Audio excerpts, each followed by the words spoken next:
Dans notre série J'ai pas envie de lire, alors te gêne pas, qu'est-ce qui dit l'actu, fonds de garantie des dépôts et des résolutions. Si vous avez reçu de la part de votre banque une lettre vous garantissant vos placements financiers, vous devez désormais être profondément rassuré. Chers amis, que nous aimons tant, désormais vos placements financiers sont protégés par un fonds de garantie, blablabla. Pourtant, cette simple idée d'être protégé pourrait créer comme un doute des moins rassurants. Y avait-il donc risque de ne pas pouvoir récupérer ce qui est à nous?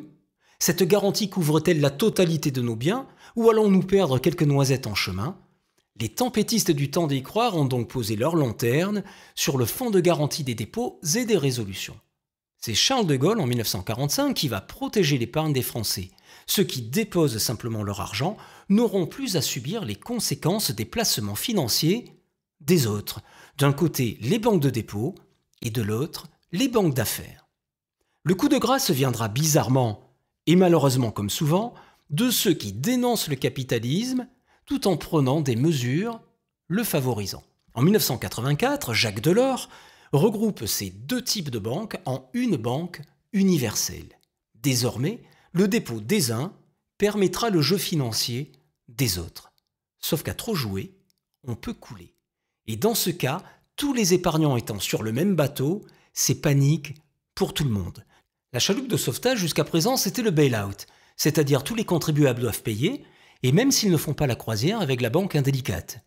C'est d'une certaine manière, et pour simplifier, ce qui s'est passé en 2008, lorsque l'État a aidé les banques à niveau de 120 milliards d'euros. Prêts et soutiens en fonds propres sans une quelconque forme de nationalisation ou obligation de changement de gestion en contrepartie, Dexia restant un cas à part. On aurait pu croire que lorsqu'on paie quelque chose, ça nous appartient. Eh bien, pas pour les hommes politiques que nous remettons sans cesse au pouvoir comme un remerciement pour services non rendus. Depuis le 1er janvier 2016 et conformément à l'ordonnance du 20 août 2015 sur les conditions relatives aux ressources du FGDR, Fonds de garantie des dépôts et des résolutions, ce sera le bail-in. Mais qu'est-ce que le bail-in? C'est un système qui fait, pour les déposants, ceux qui fournissent en noisettes leur banque tout en pensant qu'ils les mangeront tout à loisir, que leurs noisettes agrémenteront le repas de la banque en cas de régime sévère forcé avec maigreur à tous les étages. Bref, nos banques vont pouvoir se recapitaliser avec notre argent. Alors je vous entends déjà hurler contre le gouvernement. Rappelons-nous malgré tout qu'il est obligé de suivre les volontés de l'Union européenne ou d'en sortir. Et cette mesure est bien une directive de l'Union. Alors de là à penser qu'elle agit avec le plein accord des peuples ou pour leur bien-être nirvanesque, il y a un pas que l'on ne franchira pas.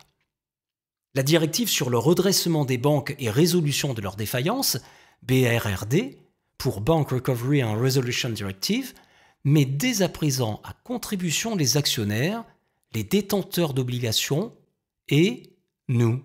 Enfin, théoriquement seulement ceux d'entre nous qui sont déposants d'au moins 100 000 € sur un compte ouvert auprès de l'institution en faillite.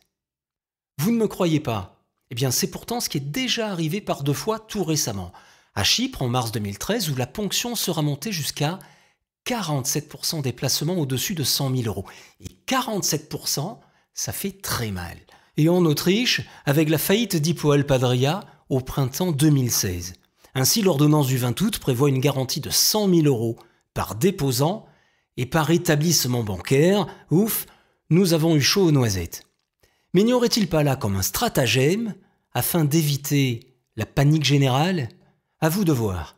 Et puis il y a un loup, et même plusieurs. Tout d'abord, en nous faisant croire à un cadeau, on oublie que dans ces banques, il y a le dépôt de ceux qui ne veulent pas jouer et donc qui financeront encore les pertes de ceux qui misent. 2. N'oublions pas qu'au moment où nous déposons de l'argent dans une banque, il ne nous appartient plus. Ce qui nous appartient, c'est simplement un droit de créance à l'encontre de la banque. C'est compliqué? Oui, mais c'est pourtant comme ça.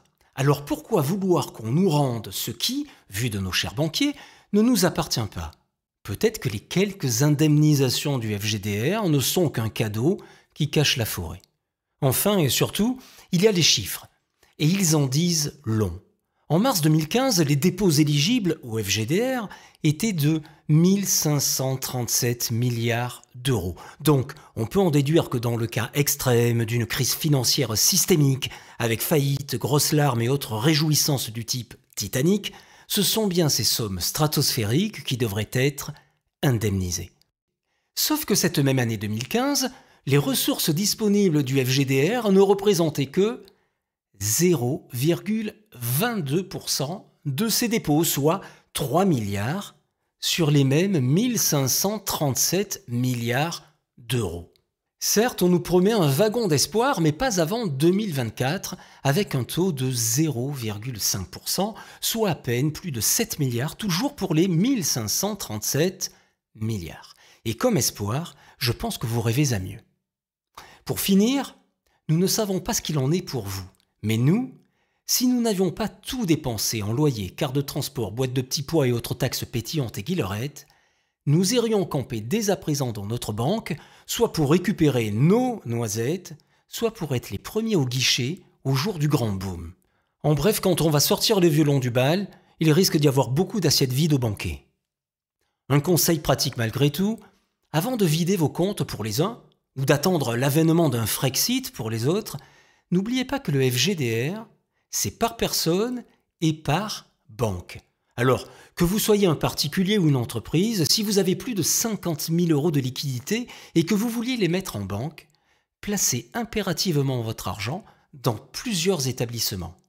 Vous multiplierez ainsi les possibilités d'intervention du FGDR et minimiserez les conséquences d'une éventuelle réduction subite du seuil de 100 000 €.